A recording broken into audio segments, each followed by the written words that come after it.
Hello, my name is Russell Myers. Welcome to Issues Unite. All right, so Ukraine's credit rating has been reduced. This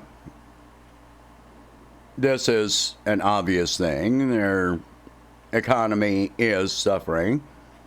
How much of this, we're not going to get into the discussion of how much of this, is within Ukraine's control. Too much. I am going to get into some of that in a minute.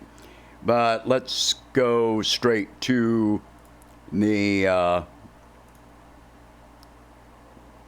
illustration of this here. All right, so this is Ukraine's credit rating right now. It is outlook negative as of July 30th, 2022. But let's take a look at their historic credit rating. This is SD, a selective default, and they are, by all accounts, now in selective default, according to some credit rating agencies. But look at this, September of 2015. Selective default, outlook negative. Then an odd thing happens. October 2015. Suddenly they go from selective default to a B minus. What happened? I'll tell you what happened. Get this off of here. That period of time, do you remember the video that surfaced of Joe Biden speaking publicly and bragging about how he withheld $1 billion in aid to Ukraine if Ukraine would stop the corruption investigation into the oil company that Hunter Biden had been working for. They stopped the investigation. Joe Biden released $1 billion. This was in that same time frame. So all of a sudden, their credit rating goes from selective default up to B minus. And let's go back to this. Ever since then, you look here, and they've been at B minus, B, and up until this year.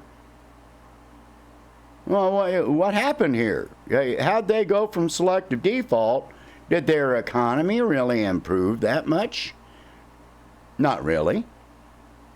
The fact is that between 2015 and December of 2021, the United States gave Ukraine a total of $7 billion. So that explains that. It has nothing to do with anything else. Now, Zelensky is saying that they need money to pay pensions and to pay their soldiers. Let's take a look at this objectively. Now, as far as pensioners that have actually fled the country, I agree. You need money to pay those pensions. But for people in the country, well, there's all kinds of foreign aid flowing in, food, medicines, different things like that. Why do the people in the country need money? What, to pay utility bills? If you were under attack and your people are suffering, wouldn't you just suspend all utility bills and tell them you don't have to pay this right now because it's too much of a stress on the economy? you would just generate electricity. Most of our electricity comes from nuclear power. So it's not really costing all that much to generate the electricity. Soldiers, if they're in a war zone, if they're on the front lines, what do they need money for? Where are they going to spend it? If you're providing everything that they need, yeah, you're going to have to eventually pay them when the war is over and you're trying to rebuild your economy. But wouldn't you focus on it more then? That, of course, they're paying a lot of mercenaries. So where's all this money going? I've mentioned before that Ukraine has got a historically high level of corruption. Let me show you a little illustration of that. Let me go back here. All right, sorry. Ukraine, corruption in Ukraine. And this is from World Data. Corruption Data and Corruption Perceptions Index. So this is basically from the views of people that live in Ukraine, actually. 68 points out of a scale of 100. So out of 180 countries, Ukraine ranks 122nd. That's from 2021. So in the previous year, the level of corruption in 2021, the level of corruption slightly increased. In the long term, it has nevertheless declined moderately in recent years. Okay, let's show something else about this. 122 out of 80. Yeah. All right, so this is from 2021. Look at this over here on the right, 23%.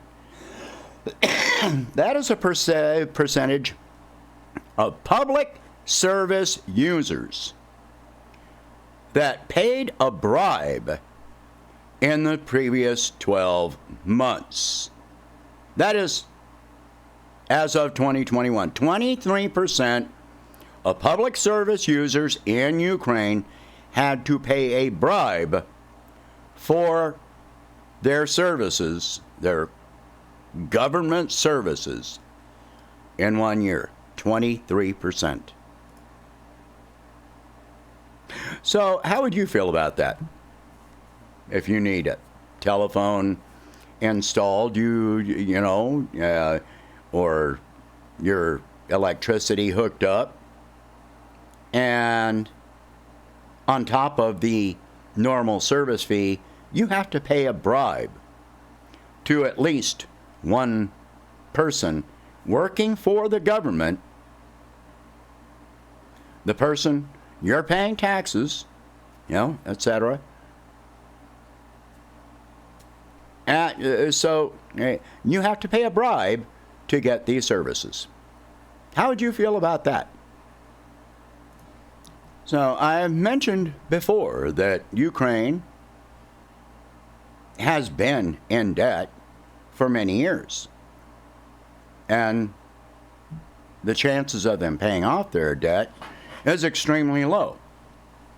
In 2015, they were told that you have to address your corruption.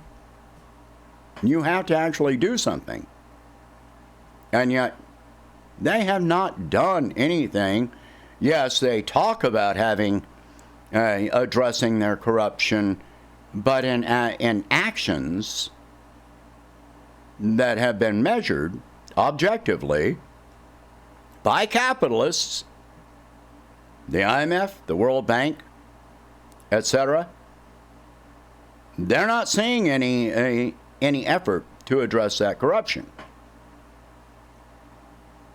They have been a welfare state, with us giving them $7 billion in 7 years. from 2015 to 2020 through the end of 2021. That's $1 billion a year that we've been giving Ukraine. Ukraine is a welfare state.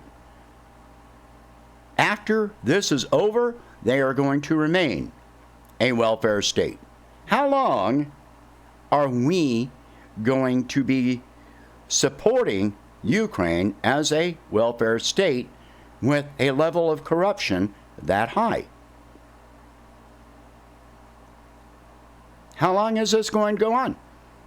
You are going to be paying at the current, under the way it looks, you are going to be paying to support Ukraine as a welfare state for the rest of your life. This is where your taxes are going.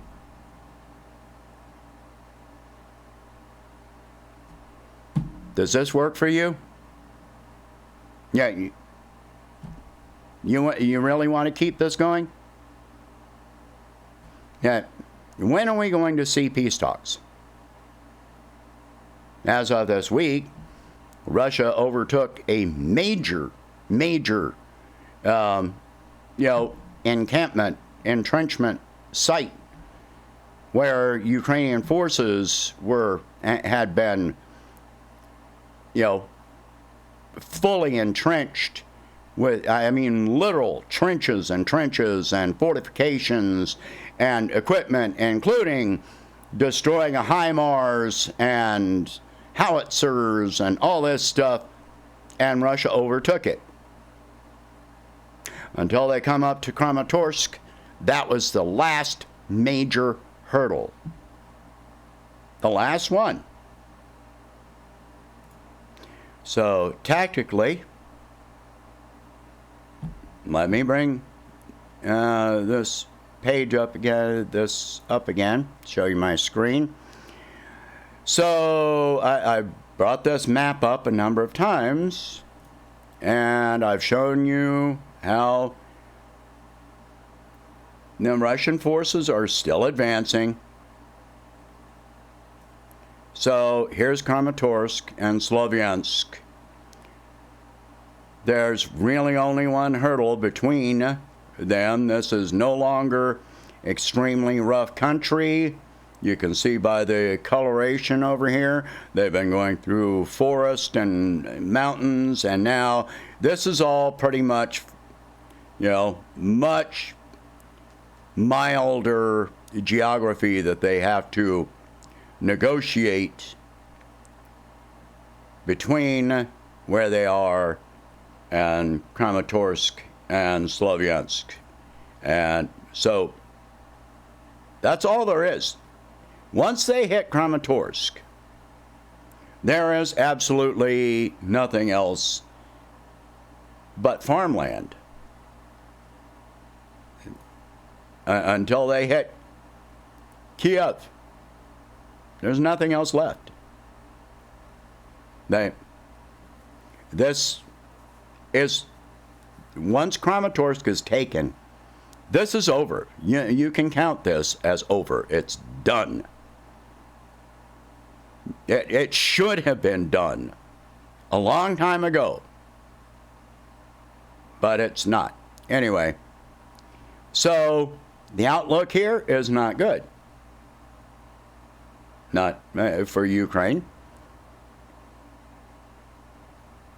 It's not good for us because we're still paying.